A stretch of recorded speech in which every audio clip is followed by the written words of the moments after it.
Here we are on the front of our Entegra Accolade. We are going to do a tutorial like you would get with your technician on the date of purchasing this unit. So we're going to walk through, show you where everything is located and how it works. We'll also have a few tips and tricks along the way if you want a deeper dive on these items as far as some diagnostics or maintenance or anything like that. You can find that in the helpful hacks section of our Great American RV YouTube channel. While you're there, make sure you hit like and subscribe so you don't miss the next video. We're going to start in the front here. We'll pop the hood and get going. So you do have Freightliner chassis on here. Under the hood, pretty basic stuff. Diesel Cummins engine. We have our coolant, our air filter. This is your gauge right here that lets you know when that air filter needs to be changed out. You'll see it get to that red mark right there. Once you change it out, to reset it, hit that yellow button right there and it'll reset. Windshield washer fluid. It's pretty much everything on the passenger side. Let's go over to the driver's side and we will have our engine oil dipstick right there. Our fill will be right there at the top of our engine. We'll have our fuel filter right here. Our little piece right here to go ahead and drain that out of the canister. That way we can go ahead and change it out. We also have our power steering reservoir. We have chassis fuses right here. Several other fuse panels and everything that have to do with the chassis all right here under the hood. Where our fuses for our house side for the unit will be in a separate place. We'll go over where that is shortly. Of course, all maintenance, air filters, oil changes, fuel filters, all that stuff is going to be on the customer. We need to make sure we maintain this stuff properly. That way, Freightliner warranty is still in good standing. Any warranty work that has to do with your chassis will have to be brought to a Freightliner dealer. As we move along our driver's side, we see our doors right here. Right below it, we're going to see a little socket. That is a 110 socket. That is for our engine preheater. If we live in the colder conditions, engine blocks need to be heated up before it's cranked. We'll plug our extension cord in for that. We have our DEF tank right there to go ahead and fill for exhaust fluid. Side camera, when we kick our left blinker on, that one will activate. We'll have one on the driver's side as well. Here we have our house batteries. So we can see in there all of our batteries. These are all 12-volt batteries. They're sealed batteries, so no maintenance to be done on these. We'll see up on the side these red covers. Those red covers are over thermal resettable 12-volt breakers. So that means if they get overamped, they will trip out on their own and reset on their own after about 30 seconds of cooling off. This tray does, of course, slide out once you pull those two tabs, and behind it we can see our chassis batteries. So our chassis batteries are going to operate our engine. Our house batteries here are going to operate our house side of the unit. We do have disconnects for both of these. For your chassis batteries right there, that disconnect is going to be right here on the driver's side. Right tucked in here, we can hit that power off button and that will disconnect the battery, power on. And what that does is that kills everything for the chassis side of things. We'll go over the dash stuff when we get inside. Our disconnects are used when we are storing our unit unplugged. If we don't turn off that disconnect, 12 volts on our unit, even if we have everything turned off, those batteries will eventually be discharged because some stuff is still on, safety devices, so on and so forth. Even if we disconnect it, it can still run down those batteries over a little bit of time. So keep that in mind. Anytime we are using our unit or we store our unit plugged in, anything of that nature, make sure those disconnects are on so our charging system will actually be charging those batteries. Here we have our Xantrax inverter. What an inverter does is it changes 12-volt power, so our battery power, to 110 power, so we can utilize that if we are dry camping or traveling down the road. We don't want to have to run our generator, stuff like that. We have a residential fridge in here, so we're going to want to have 110 power to keep that running while we're traveling. And in turn, our alternator on our engine will be charging those batteries whenever it's running and you're traveling down the road. We'll have another remote panel for this on the inside. We'll go over how that operates in a little while. For now, I'll just show you out here, you do have this breaker on here. If this system is ever overamped, it's not working, you want to come out here and check that right off the bat. This first circuit board we see right here, that is going to be for our slide out system. We can see we have an under floor mount slide system right there, that bar. We have our motor right here, and that whole system is for our slide out on the driver's side of the unit. So that controls that. Our operation for that is going to be on the inside. We do have an override video on how that operates in our helpful hacks section of our YouTube channel. There we'll see our 30 amp solar controller from Go Power that is going to transfer solar power into charging power for our battery system. If we want to utilize that whenever the sun's out, it'll be charging up those batteries. Behind this carpet panel right here, we have a lot of our circuitry. These are for all of our 12-volt system. We'll see these breakers and stuff right here. These are all DC breakers. If we see the little yellow lever flipped out, then that means that is tripped and we're no longer getting power. The blue button simulates that being tripped. We just push that, it trips out. To reset it, just slide that back up in there. Continues to trip, then obviously we have an issue with our system. We need to get it checked out, but sometimes they just trip because they are overamped. This is going to be our battery disconnect for our house side of things. The actual button to control it is going to be by our entry door, but this connects and disconnects that battery system and prevents it from being drained down over time. If we look on the back of that carpeted panel right there, we're going to see our wiring diagram for all this stuff. So we'll see all our solar prep fuses, entry step, cord reel, generator, so on and so forth, a bunch of fuses in here. So if we have any issues with some of these items, we can come here, see if they have to do with any of the stuff in that compartment and get it changed out and fixed. Moving on, it's all pass-through bay storage right there, all the way to our fourth compartment right here, and we have our electric reel with our 50 amp cord. We have our switch right here to be able to roll that back in. We can go ahead and drop that cord through here, that way we can close our bay door. We didn't do that in this instance, but I'll show you we are plugged into our 50 amp service down there. And anytime we unplug or plug that in, we want to make sure that our AC systems are off so we don't cause any surges or anything like that to our unit. Moving on down the line, of course we have our slide out right there. We talked about it's an above floor mount slide. We have our gas fill right here for our diesel to go into our tank. We have our water control center right here. We're going to go over the operation of this water control center right now. All right, so we have our water control system right here up top, satellite cable for your cable connections going into your camper. Have a city water connection here, black tank flush right here. The black tank flush is going to go over how we kind of clean out our black tank, which is our sewage tank. We'll get to that when we get to the dump valves. Our city water connection is going to be where we hook our water up from our campsite if we have a water bib there, or from our house, and that'll supply water to our fixtures on the inside of the unit. It can also fill our tank, so on and so forth, but that's where that hose connection would go. Of course, we have our hot and cold. We have a quick connect here for that blue coiled hose, so on. So let's talk about our fixtures up here. Our dry camping. In order, if we have that fresh tank filled up, in order to get to dry camping, we would have to go to this configuration right here, and that would pull water from that tank and supply it to our water fixtures, but we would have to kick on our water pump right here. Our water pump is 12 volt activated, and it will go ahead and prime our unit and then keep running as long as we are in demand for it, and turn our faucet off. That pump will shut off shortly after.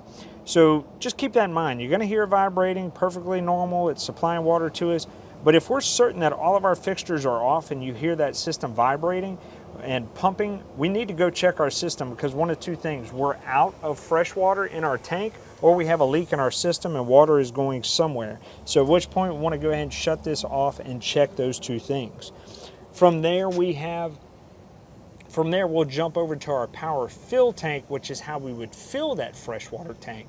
So we would need a water source, so that would mean a water hose from the campground or from your house, whatever.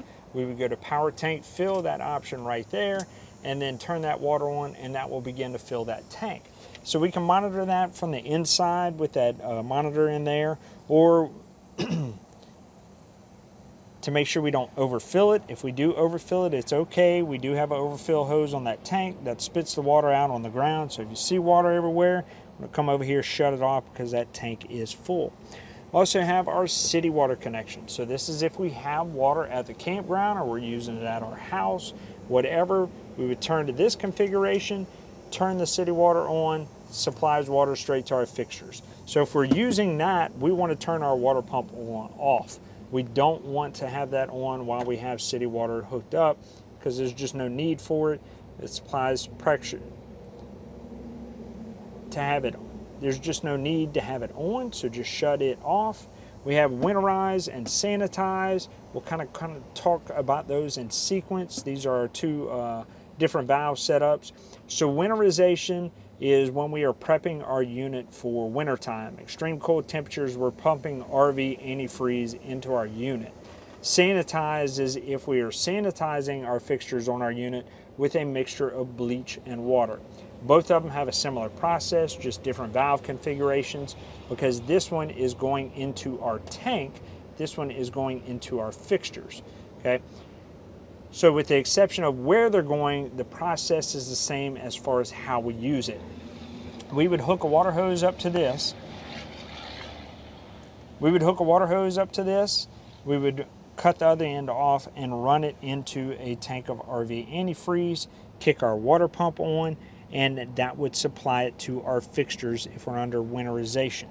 If we are doing sanitizing our system via the tank, then we do the same thing, water hose here, then the other end goes into a bucket of bleach and water solution, kick our water pump on, it sucks it out of there, supplies it to our fresh tank. Then from there, we can turn our fresh tank pump on, go to dry camp, then it would supply it to our fixtures. So which way you go. If we do winterize, that's where our low point drains come in to check. We need to open those up, drain all the water out of our system. There are more steps into winterization. You can find it in your owner's manual or a video under Hap's Helpful Hacks. That wraps up everything on our water control system here.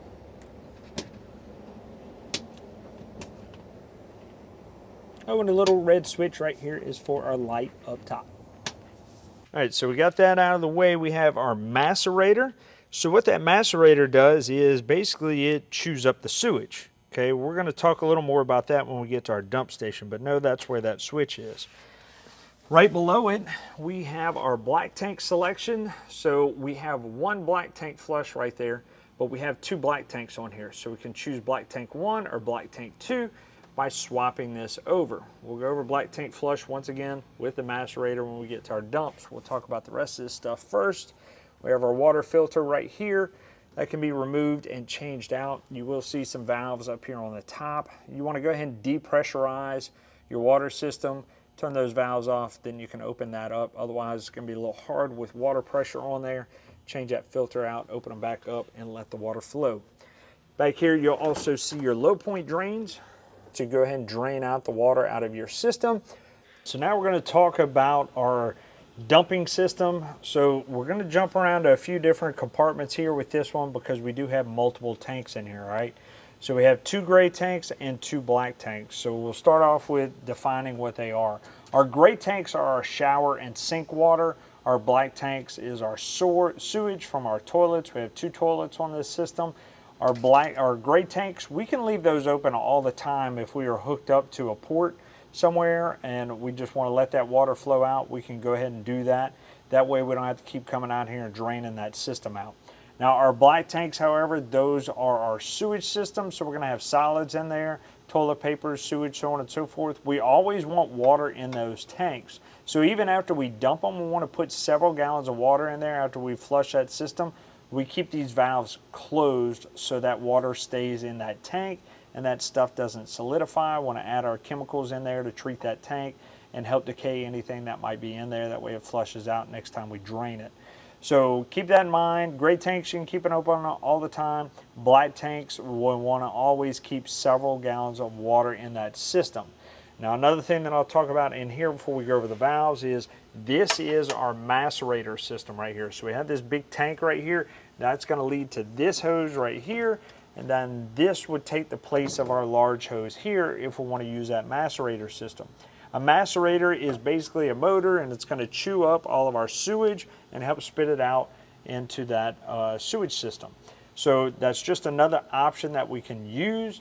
We have that macerator switch right there to be able to do that, and it just kind of helps clean everything out of that tank and whatnot, makes it flow out easier. Whenever we are done with our macerator, if we want to leave a little bit of water in our gray tank, we can dump that and it'll help flush that system out in that macerator tank, or we can just continue to run our tank flush in there.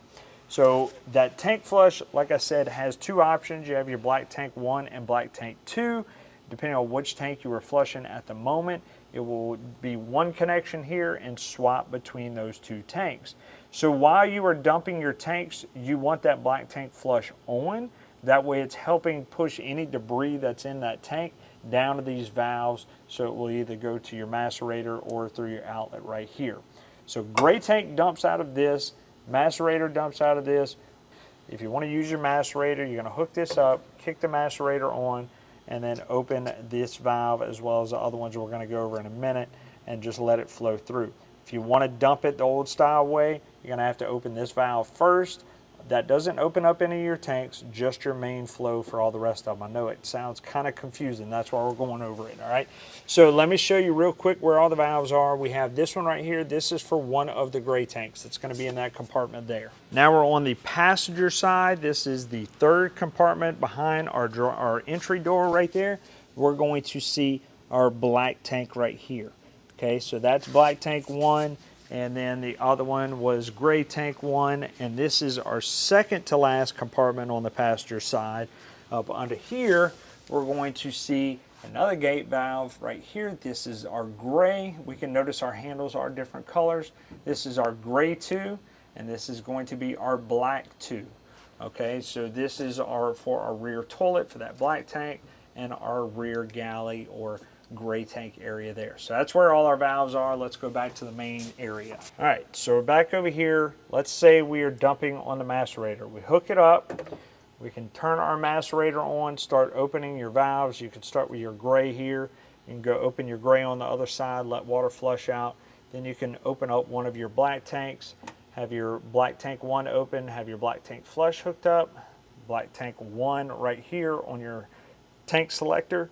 That will flush out that black tank. Once you're satisfied, close that tank off, add some water over into it, swap over to our black 2. We're going to go to that second to last compartment, open our black 2, still have our black tank flush running, and then that will start to come out of here and macerate that system. Close that off, fill it up with water, shut that system down on your macerator. You're good to go, okay? From there, add our chemicals, and we're ready to go ahead and let it sit. Make sure we have water in the black tanks once again. If we want to do it here, same exact thing. Open up both your gray valves, open this valve, let everything drain out, you're good to go. Ready to flush your black tanks, want to go to black tank 1, go to the compartment opposite of this one, pull that black tank 1, this valve will be open, let it flush out. Go to black tank 2, flush it out, the whole time swapping with your black tank selection right there. Moving on down the line, we have our Onan generator right here. This is a diesel generator. It will pull off of our diesel fuel tank. Same tank that we use for our engine. Now, if we leave that running all the time, we're low on fuel. That is going to drop down to a quarter tank and then shut off. So if your generator won't start, you have a quarter tank, it's probably reached its cutoff, so you're gonna have to fill it up. We have our oil dipstick right here. We have our coolant fill right here. Our hour meter here. Start and stop. To preheat this system, we need to hold down that stop button right there. Until that red light kicks on, we'll have our fuel pump kick on. It's going to preheat, get ready to go. It's going to take a little bit longer in colder weather. And then we hit that start button right there, and then our system is going to crank up. We'll also have the options for that on the inside as well. Out here, keep in mind you do have that breaker, that 35 amp 2-pole breaker. That is what we want to come check if we are ever running our generator and all of a sudden we lose power on the inside. We check our main breakers on the inside first, then we come check this one and see if it is tripped. If it is, go turn off your AC system and stuff first and then reset that breaker, because if you leave all that on, it's probably going to trip it again from the surge, and you might have too much stuff running in there anyways, so you might want to shut some of it down. Here we have our Dometic tanked water heater right there. We'll go over how that operates on the inside. It is both electric and propane. On the back of our unit, of course, receiver hitch, 7-way plug down there to be able to tow behind us. We have our backup camera right there at the top and our factory supply ladder right here. Well, that factory supply ladder is important because we need to get up on our roof and check the sealant up there every 60 to 90 days. We also need to check the sealant around all of our trims, our lights, all that stuff every 60 to 90 days. Says so in your manufacturer's handbook or your owner's manual of your unit that manufacturers aren't going to participate in any water leaks, anything like that, if we're not maintaining our unit. So we need to get up there, check the sealants around all our vents, check the sealants on the sides, reseal it with the proper sealant. We're looking for cracking, peeling, deterioration of that sealant. I don't care if you keep it in a garage, under a cover, under a tarp. That stuff's going to deteriorate over time, and you need to check it as often as possible. You also need to get up there, clean that roof about twice a year too. It's going to help you keep the sides a little cleaner, a little bit easier to maintain. Of course, you're checking, you have a fiberglass roof up there. You want to make sure you don't have any cracks or anything in that fiberglass causing any leaks as well. Here on the passenger side, we have our side camera right there. We'll talk about our electric steps and our entry door here in a little while. For our entertainment, we have our Connex TV. We do have a video on how Connex TVs operate. Of course, we have radio, Bluetooth, all that stuff. That'll actually be your radio for the outside. How that operates, we have a video on our YouTube channel you can check out. Have our Everchill ice chest right here. Open it up, store some goods in there. You do have a drain plug to be able to drain that stuff out. This does come out with our little Easy Glide latches right there. And of course we have our operation. Pretty simple, kick it on, change your temperatures, so on and so forth on this system. You do have a 110 plug that plugs in right there to go ahead and keep that system going. We do have more pass-through bays right there. Second or third to last compartment, we have our propane. We can check our propane level right here.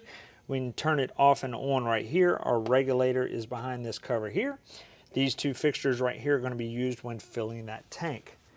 Last compartment, second to last, sorry, empty compartment right there, empty compartment right there. So let's move on and talk about our entry door, our awning. Oh, before we do, we have that little vent up top. You're going to see two little tabs on it. It can be locked when we store our unit if we want to keep any rodents or anything out of there. But that is going to be for your over the range hood vent. On your microwave, if you want to exhaust the air out, those tabs are going to have to be open, so keep that in mind whenever you operate it. All right, so at our entry door, of course, we have electric steps. These are 12-volt powered. Whenever we open and close our door, we can have it set up to where those steps stay out whenever we are camping. If we want them to go in and out, we have a little switch right there on the inside. Go ahead and close our door, and those steps will come in and out when we open and close that door. Now, if we do leave them on, or off rather, where those steps stay out and we're getting ready to leave, our ignition will override, pull those steps in just in case we forget. There's a little magnet down here on the unit. It'll either be down at the bottom left, somewhere on one of the trims of the screen door that detects when that door is open or closed. So if you have any issues with it, you might want to check that magnet first. Otherwise, we have a video on how to override that. You can check that out in the HAPS Helpful Hacks section like we've said before. We have our awning up here. That awning is going to be a sunshade mainly. It can withstand a little bit of rain. It can definitely withstand dew. We'll have some AC runoff, all that stuff. But main thing is we don't want water to puddle on our awning. So in order to get our awning to pitch, we have these two tabs right here on the awning arm. We want to squeeze those together, slide it down a couple holes. That way our awning tilts and that water can run off. We can either do it in the front here or the rear, whatever one we choose. But we need to do that. That way that water can run off. Click it back up when we're ready to store it. Want to make sure that we don't leave it out during any weather events, high wind, a lot of rain, leave our camper for an extended period of time, anything like that, you're better off rolling it in. Otherwise, it's going to become an insurance claim that you're going to have to file or customer pay. Pretty much wraps up everything about our awning. Just when in doubt, roll it in. As we walk in our entry door, we're going to have that power step that we talked about, off for those steps to stay out, on for them to roll in and out when you open and close that door. Over here we have our main power disconnect. This is for the 12-volt battery side for the unit inside for all of our 12 volt stuff in there. So that's going to shut off like our lights and stuff like that on the inside for us, but it's not going to shut off safety devices. So that's why I'm saying that'll discharge because of those safety devices that are hardwired into your 12 volt system. Over to the left, we do have our control panel right there. We'll talk about here shortly. We have our Xantrax system right here. We'll talk about that in a little while. We have one of our panels here. This is going to run kind of duplicate to this, all right? So it's redundant. We can activate porch lights, all that stuff from here as well. Light master on, off. Like I said, a lot of redundancy that you're going to see throughout this unit. For the meantime, let's go over our panel now. All right, we're going to see on our main screen here, a living room, kitchen, bed stand lights, just like we talked about. A lot of redundancy for all that stuff. We have all of our tanks, fresh tank, gray tanks, black tanks, LP, all of that right there. So this is where we're going to keep track of what the levels are on all of our stuff. We have that 12 volt water pump. We talked about that outside. If you hear it running and your fixtures are all off, turn it off. You want to make sure that you have fresh water in that tank, and you also want to make sure that you don't have a leak that could run that pump, burn that pump up and cause you some problems later on. We have our generator start and stop with our hours right there on there so we can keep track of maintenance. We'll talk about our AGS system here in a little while. We have our house batteries and chassis battery voltage, as well as our front and rear thermostats. Once again, talk about that in the option here. Talk about our water heater real quick. Our water heater is a tanked water heater. We have electric and gas option. Of course, electric's only going to work whenever we are plugged in or that generator's going. To operate it, just kick it on. Gas only going to work if our propane is on, so make sure that propane is on. We don't have a gas stove on here, so you may run into a fault when you first kick this system on with air in your lines. It may have to cycle 3 or 4 times of turning this off, turning it on after it goes into a fault to get that air out of that system. So just keep that in mind that if you are storing your unit, you go turn that gas on for the first time in a while, you're going to end up having air in the system. You're going to have to bleed it out manually through that, just letting it cycle, fail, and then kicking it back on.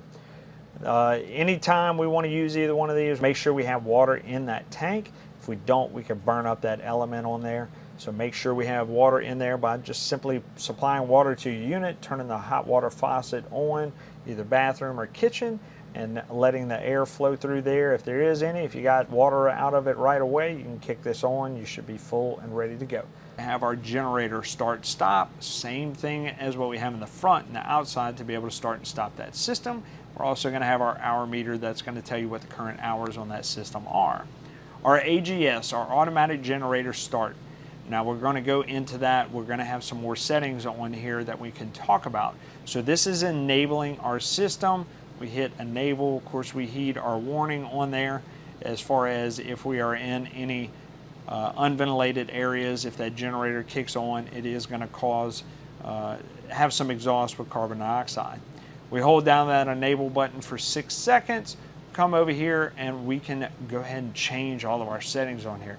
So what we use this for is if we store our unit unplugged, this can go ahead and monitor our current voltage on our battery, kick that generator on, and it will charge that battery up. So we can choose to start that at whatever voltage we want, 11.7, we can change it to 11.9, whatever. Have our time at start volts, which means that it needs to be at 11.8 for at least 60 seconds before that generator can kick on. That will go ahead and prevent it for if any high amperage items come on. It lowers that for maybe 10 seconds and then it goes back up. It doesn't kick that system back on right away. So we can change that if we want. We have our minimum generator run time. So that means that once it kicks on, because of this voltage being low, that system will kick on for at least 15 minutes and run, or it will run until this system gets to the proper voltage or our time at stop volts. So that means that it will either reach that voltage or it will reach our max generator run time of 720 minutes and then shut down. Our time at stop volts, that's going to be how long it's been at 13.5. So 13.5 is charging voltage. That is going to mean that your batteries are charging when that generator is running. So it doesn't mean they're actually charged. So basically this is saying, hey, I want my batteries to charge for 2 hours. If you want it to charge any less, then you can go ahead and drop it down, but 120 minutes is going to be your max. Your generator start retries would be 5. So that system would shut off at 5. Of course, we can go ahead and adjust that with the maximum, once again, being 5. It'll give you 40 seconds between every retry of that generator. And then, of course, we can set our quiet time right here on the side with 10 p.m. shutting off, 8 a.m. starting up, so on and so forth. We can change all that if we want. Once again, giving you your generator hours as well. If we want HVAC triggers, that means it will pull off of our thermostat. So we'll click over to our thermostat real quick. If we have our thermostat set to 69 and it is within a range away from that, like this one right here, we're at 77 in the front, that AC will kick on and go ahead and cool our unit down to 69 degrees, and that will all be based off of our auto generator start settings. So once again, we're still going to be running off of our run times, our quiet times, all that, but our HVAC will be the trigger for that system. If you want to do both, you can do both as well. So our next screen after our home screen is our electrical. Kind of the same stuff. We have our voltage for our system. We have our generator start, stop, so on and so forth. Our automatic generator start system, our triggers for both of those. Once again, it's all just kind of redundant stuff. We have our solar. It will give us the voltage coming into our unit, our amperage being pulled off of it, as well as our watts being pulled in from our solar as well. We do have that Go Power solar set up. On this screen, it will give us the same thing, our voltage, our amperage, our wattage. This will give us our status for our controller. At this point, there's no faults in our system. This will give us a history as far as how our solar is operating over the past few days. And then we can also go into a setup. Our setup will allow us to change our battery type from AGM to lithium or flooded or gel. So depending on what type of batteries you have in this system, that is going to be where we change that, and of course our amp hours as well. Once we're happy and satisfied, of course we do have 2 batteries on this system, so we can go ahead and configure both. Once we're satisfied, we hit that return. It's going to bring you back to your main screen. I'm not going to take too deep a dive into solar. That's a whole nother ball game of subject right there, but this is where we can monitor it if we want to monitor how that solar is doing. Our next pad is going to be lights. Once again, a lot of redundancy in here with the same kind of controls, but it individualizes all of that stuff. We have our thermostat for our AC system and our heat. We have our rear and our front. Off to the right, that's going to be our current room temperature. The smaller number is going to be what we have it set at. Change that setting with the arrows there on the side. We have our cool option here for the rear. If we don't want that AC to cut on, we just turn that cool off. We have our fan option here. We can go ahead and kick on just the fan if we want to just circulate air, high or low. And then we have auto. Auto is going to kick that fan on and off when, according to what that thermostat wants to do. If our cool option kicks on, that fan, of course, is going to kick on. If we want that fan to run all the time, regardless of whether that compressor is kicked in, hit that high button, that fan's going to run all the time, or low as well. We have our front AC, going to work the exact same based on our cool, but we also have a heat pump on this system. That heat pump will kick on, and basically it reverses the compressor on here. So you'll actually have heat come out of that front AC. Now this is only good for knocking the chill out of your room. This isn't going to bring your unit down to warmer temperatures. If it's 32 degrees in your unit, it's just not going to work. It's not going to keep up. This is more for around 50 to 60 degrees, knock that chill out. You can kick that on, and that hot air will, or warm air I should say, will be coming out of the vents of your AC. Auto, high, low, all that stuff, same as what's over here. You can hit auto right here, and that AC will cycle between cool and heat pump as far as what your current temperature is. So if you have it set at 69 and it drops down to 60, your heat pump will kick in. If it is at 75, your cool will kick in. So based on the different temperatures that you might have inside your unit according to where you are. Now your furnace, on the other hand, is going to be gas. This is what you're going to kick in whenever you have extreme cold temperatures. So if it's anything real cold, want to kick that furnace on, that is going to be gas activated in there. According to whatever our temperature is on our front, that will kick in. It won't have anything to do with our rear air here.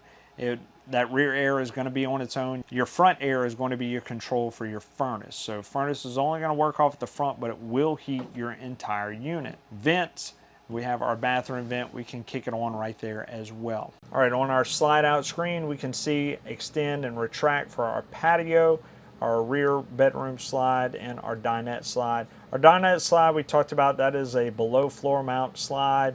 Our bedroom slide is going to be a Schwintek slide.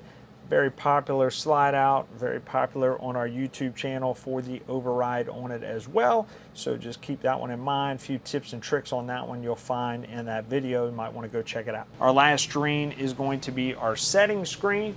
We have our mobile app. If we want to download that, that's that mirror app. We can go ahead and put our ID code in, our PIN number, and we can operate some of these items from that mirror app. We have network diagnostics. This runs through our G12 panel, and basically this just runs you through what is active on our system. Mainly use this for diagnostics. You can hit faults. It'll tell you if there's any faults in the system. Once again, not much to look at in here. That is mainly used for diagnostics if you're on the phone with tech support. So here we have our screen brightness. We can go ahead and change what that is. Clean mode, we go ahead and kick this screen off for 15 seconds. We can go ahead and wipe that screen and clean it without it actually going into any menus or anything like that. Of course, after that time is up, we'll have access to our screen again. Now here we can change Fahrenheit, Celsius for our temperature units. Our 4UG, that is going to be our floor plan on here. You don't want to go in and mess with any of that. We have our time that we can go ahead and change here as well for our appropriate time inside our unit. Of course, you can also change it to the military time as well. All right, let's duck down into our cabin. Of course, like I said, we have that Freightliner chassis. We have on the left side, we have our power windows, our mirror heat right there below it, our mirror controls left and right there at the top. We have our lock and unlock. We have that battery disconnect we talked about right there for the chassis side. Our ignition.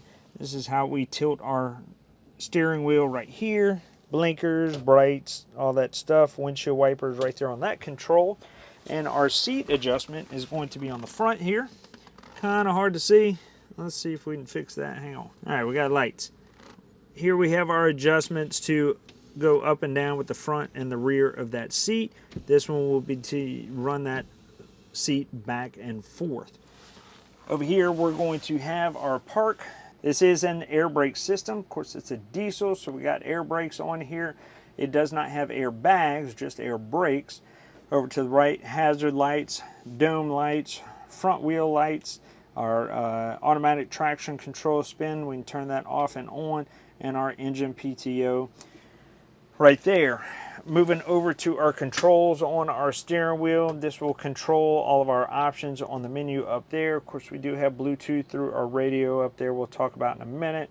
Once again, more Freightliner options for the chassis there. Moving back over, we do have our controls for our AC and our equalizer leveling system. We'll talk about that right now. We have our equalizer system right here. We power it up. Now this is going to tell you if there's any errors right now. We don't have any, so your emergency brake needs to be engaged. Your ignition actually needs to be off, so if this light is lighting up, it means your ignition's on. Excessive slope is going to mean that your unit, as the pad, is at too much of a slope and you basically just don't have enough height on your jacks to get that unit level. Low voltage obviously means your batteries are low. Operating is going to mean that that system is currently doing whatever function you requested. Now, the simplest thing to do is hit auto level, let this system do its thing, and don't move around a lot inside your unit, otherwise it will throw off the leveling system. Once it's complete, it'll beep at you and shut off. We do have our all retract button right here. Whenever you're ready to hit the road, hold down all retract and those jacks will go ahead and lift up and retract from your system. Now, if you let this system sit for a little while, you come in your unit, when you crank your ignition up, you will have a little beeping alarm on here because it will drop down in pressure. All you have to do is come over here, hit all retract, and that system will go ahead and repressurize, and that alarm will shut off. We do have Bluetooth function on here. If you download the app for that EQ system, you can go ahead and link it to your phone and be able to operate some of this stuff from there. All right, over to the left of that, we have our auxiliary start button right here, that little gray button. That is going to jump your house batteries to your chassis batteries. So let's say your chassis batteries are dead, you're trying to crank your engine up, you need juice, we can push that button right there, and that is going to connect the two almost like you have a set of jumper cables going to it, and that'll bring power to our chassis side to be able to crank it up. Our USB port right here will lead to our radio up here. Our radio, pretty plain and simple. We have our radio controls there. We can hit our home button here at the top. Sirius radio. Bluetooth is the main thing we're going to go over here. If we want to go ahead and connect Bluetooth, we hit connect.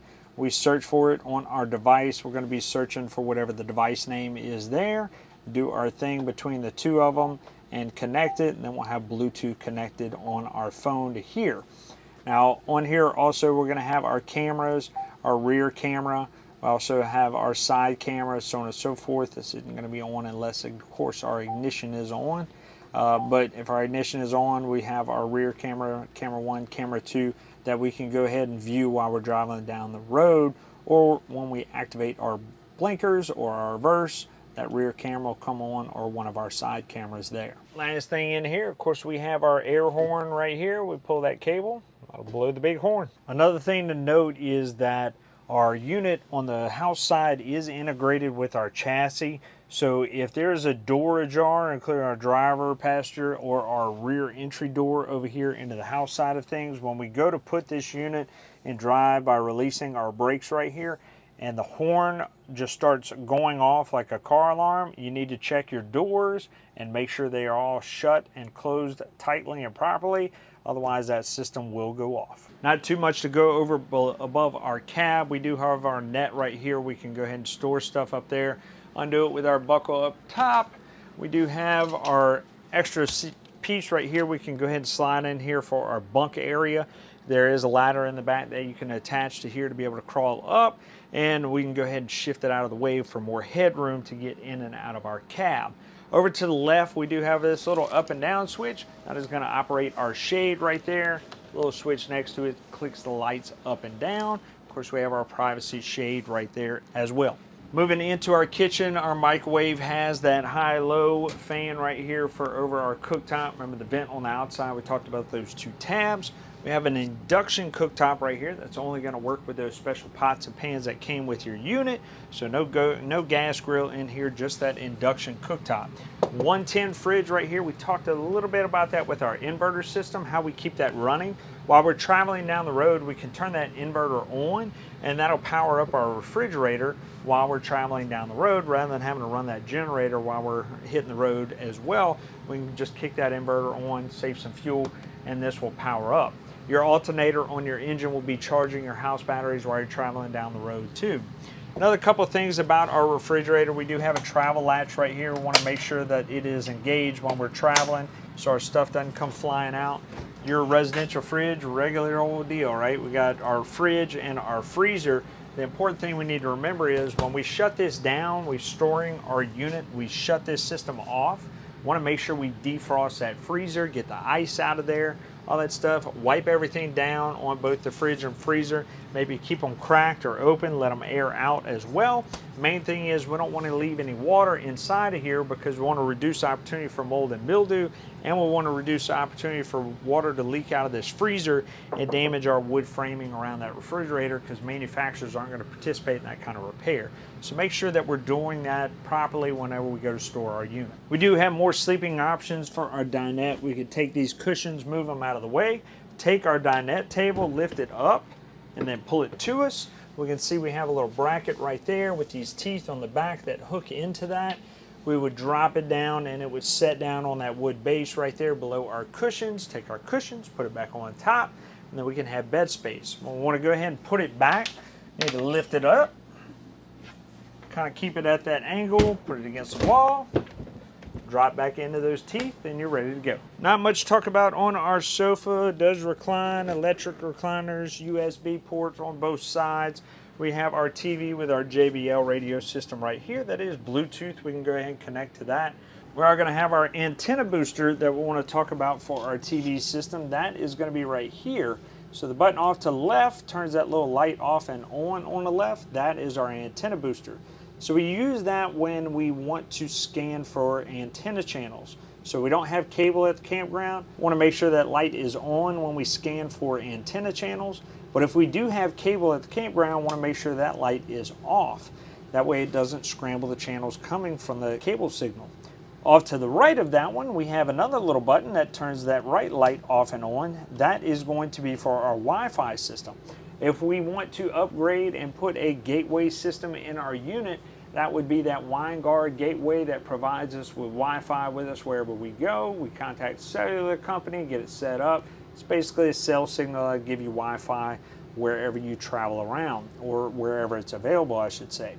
Down below that, you have your two LMBs that are coming from the rooftop. You are pre-wired for a satellite up top that will go ahead and provide you with Dish or DirecTV. The switch to turn that satellite off and on is there to the left of that outlet there. Kick it on and it will search and automatically pick up that signal. Now down here we have our distribution box for all of our DVD, satellite, any HDMI outputs or whatever. All right, so this is going to be Velcroed down. We're going to pull that up. We can see on the back, these are the ports you can go ahead and put everything into, A, B, C, D. So here on the front, coordinates A, B, C, D.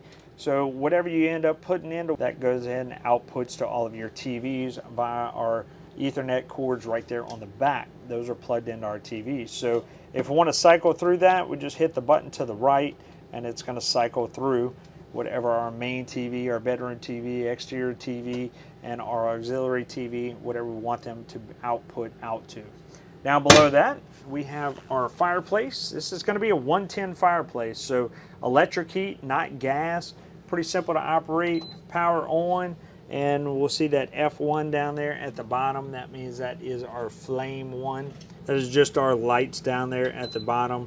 It will change the colors of all that stuff from 1 through 4. Then we're going to have a light 1, 2, 3, 4 that will change the rock color down there at the bottom. And then our next one is actually going to be our heat, little temperature thing right there. We can go to low, high one, all that stuff, different settings for that system. If we get it to where it says L3, which is the light that we were just on, or F1 or anything like that, that lets you know that that heat is off. So you can cycle through low, high, and we're off. We can put a timer on there. That's our last button right there. 30 minutes, 1 hour, 2 hours, 3 hours, 4 hours, 5 hours, 6 hours, 8 hours, and then 9 and off. Okay, so that's our 110 fireplace. If you don't want to use the gas heat on that thermostat, you can certainly do that. Over to the right, just by our slide out, we have that COLP detector right there. A little green light lets you know it's powered up. It is hardwired into our 12-volt system, so we don't have to worry about batteries or anything on here, but we do need to check that audible alarm every so often and make sure it works. We're also going to notice the expiration date on here. We want to change that out whenever that time comes around. Just pull that off. 2 wires, you can snip them, put the new one in, piece of cake, okay? But check this on a regular basis. It does alarm you of any CO or LP gases in our unit. And of course, we do have smoke detectors in our unit as well. Those smoke detectors are going to have a 9-volt battery in them. So when you change that out, rule of thumb, whenever daylight savings comes around, when you check it out and change that battery. And then we also need to check that audible alarm on there as well.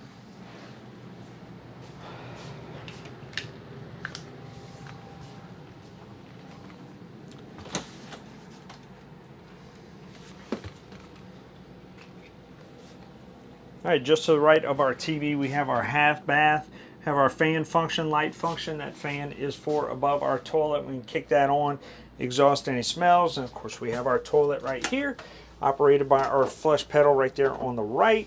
Now, we talked about our sewage system. We're only putting number 1 and number 2 in there. Number 1 being just liquids, number 2 being solids when it comes to sewage.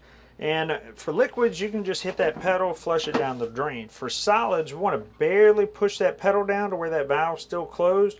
Water will start coming out there a little bit, and it is going to start filling your bowl. So we want to go ahead and fill that up to the point where it's about half to 3/4 of the way full. So there's enough water in there to flush our solids down the drain, and it doesn't get stuck in our pipes. So make sure we're using the proper amount of water in there. Besides that, RV toilet paper only. RV toilet paper only. Otherwise, it will not deteriorate like it is supposed to and get clogged up in your system. And then we also want to make sure we throw our RV black tank chemicals in that toilet as well to go ahead and help decay everything that might be in there. All right, moving into our bedroom. We'll notice we have these latches right here on these doors. We want to make sure those pocket doors are latched while we are in travel. We have storage in our rooms. That's our little ladder to be able to gain access to that front bunk right there. More storage behind that TV there. We're also going to be prepped with our washer dryer, or we have one in our unit right there. That's going to go to that other gray tank that we have on our unit. And we have our bed. Our bed does tilt. We'll go over that in a second. Before we do, while we have easy access to it, we'll show you we have our breaker system right here. This is all our 110 breakers. They're all labeled as to what they go to. Have another one right here. 110 breakers, 12-volt fuses. So if we have any issues with any of these items labeled, want to come here first and check, make sure nothing is tripped or blown. We'll see this bottom one has that little red button on there. That is our GFCI breaker. So that's going to control the breaker, the outlets near all of our wet locations. So if any of that stuff gets wet or it's overloaded because we have too many griddles, hair dryers, stuff like that, it will trip. So if it does trip, check, make sure you don't have too much stuff plugged in, or make sure the outlets aren't wet, then come reset it. Otherwise, it'll probably re-trip again right off the bat. This is also going to be where your converter is located. That converter is your charging system for your batteries. So you're going to hear that little fan running now and again whenever it is functioning. That's just to go ahead and keep the electronics cool in there, no worry there. It's going to activate whenever you're plugged into your 110. So we talk about our bed is on a lift. Have a little button right there to be able to run that bed up and down. Whenever we store this slide out, we want to make sure it is all the way up so we don't damage any of our cabinetry around it. In our bathroom, another pocket door right there we need to make sure is latched up. Now the toilet, that toilet is going to be the same as our other toilet, function the exact same going into that other black tank. We have our shower right here. Another fan, light. We want to use that fan in here as much as we can to go ahead and reduce moisture in here, reduce opportunity for mold and mildew as well. Hot cold on the faucet, we do have our on off right here on the shower head. You're generally going to use that whenever you want to reduce the amount of water that you're using if you're dry camping. So we have a certain amount of water from our fresh tank. We don't have a place to dump in our gray tank. So we want to reduce the amount of water that we use, so we can do that easily by our faucet up top, shut it off in between rinsing off and lathering. Over here, not much more to see, more storage, more sinks, more bathroom. That wraps up everything on our Accolade. Well, we hope you found that resourceful, but wait, there's more information on our Great American RV YouTube channel. This channel right here, find the playlist Hap's Helpful Hacks. We go over different products in this unit, and we'll take a deeper dive with more diagnostics, more information, as well as helpful tips when you're out camping. Tell your buddies, tell your friends, like, share, subscribe, do all those awesome things on YouTube, TikTok, wherever you found us, and keep watching here at Great American RV Superstores, where we bring the how-to you.